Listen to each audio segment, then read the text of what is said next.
Oi, gente, eu sou o Zé e hoje eu vim conversar com vocês sobre o Tony Kruger, do Thomas Mann.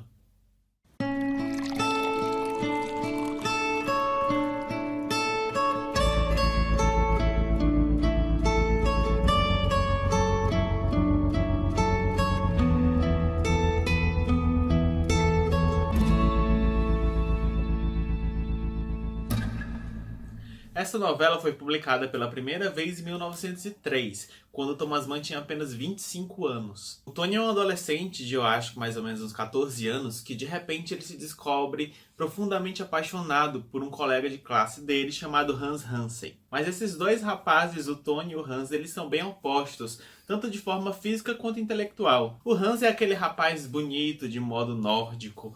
Ele é colocado no livro como com olhos azuis metal, com os cabelos louro palha, com ombros largos e pernas estreitas. E o Tônio, ele é descrito como tendo traços vindo do sul. Ele tem os cabelos escuros, os olhos escuros, e parece que isso incomoda muito ele naquele local. E enquanto o Tônio tem todo um comportamento meio que ocioso, uma passada irregular quando caminha, o Hans é aquele predileto do colégio, que todas as garotas correm atrás dele, é o queridinho que pratica esportes, é como se fosse o mais popular da escola. Mas uma coisa que o Tônio possui é que ele tem uma sensibilidade extraordinária. Ele é muito sensível para a idade dele e ele sofre bastante, porque ele demonstra esse amor pro Hans, e o Hans ele só responde de forma descontraída, ele não leva muito a sério o que o Tônio sente por ele. E por ter essa sensibilidade, o Tônio ele sabe que ele é diferente do Hans. Ele entende que a forma dele agir, que a forma dele pensar é bem diferente da do colega,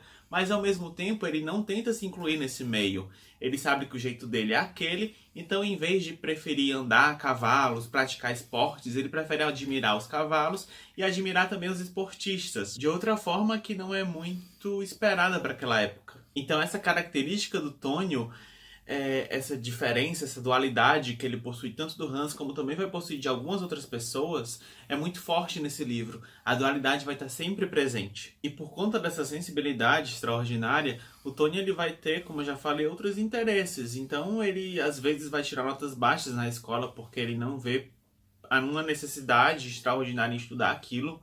Ou então ele vai se confrontar com alguns professores por achar que o comportamento deles não é muito sincero. E isso vai deixar o pai dele, que é o cônsul daquela cidade, muito enfurecido. O pai, ele também é bem diferente do Tônio. Ele tem aquela característica física mais nórdica. E a mãe do Tônio, que se chama Consuelo, ela também parece meio indiferente às notas baixas que ele tira, aos problemas que ele tem dentro dessa sociedade. E o Tônio fica meio feliz com isso, né? Porque é uma mãe que não pega muito no pé dele, apesar de que no fundo ele acha de uma forma mais nobre a crítica que o pai impõe contra ele. Então aí a gente já percebe outra dualidade na história do Tony Kruger.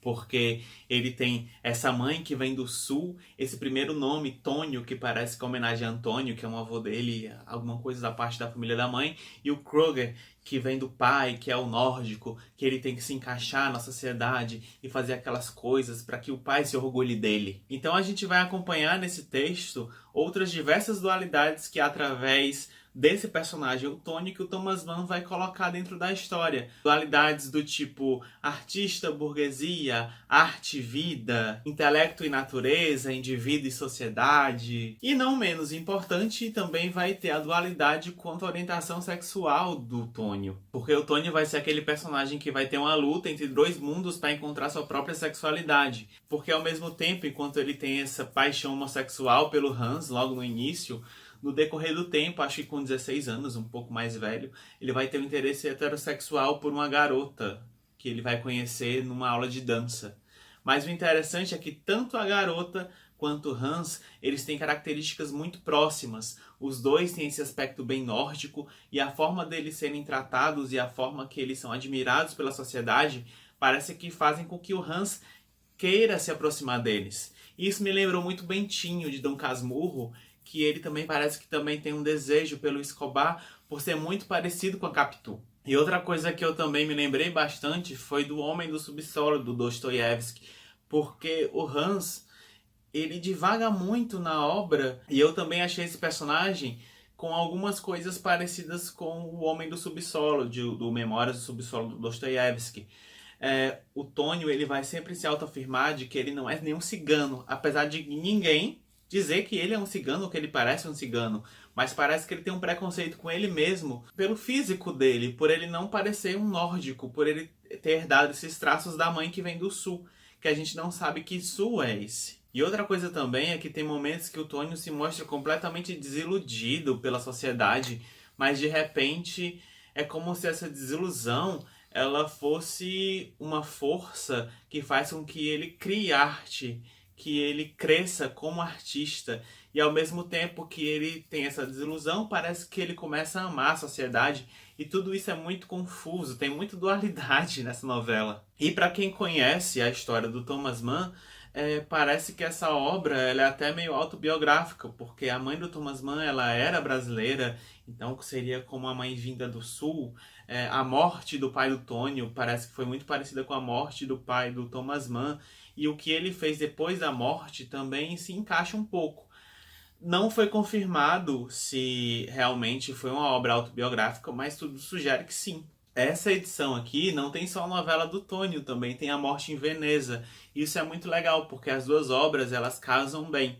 Porque Morte em Veneza também ela trata de quase os mesmos temas e também da visão de um artista perante a sociedade e como a sociedade move esse artista a criar arte. E sobre o personagem do Tonio, eu achei muito interessante também porque o que ele cria nas obras dele dentro da novela é uma coisa que ele não vive.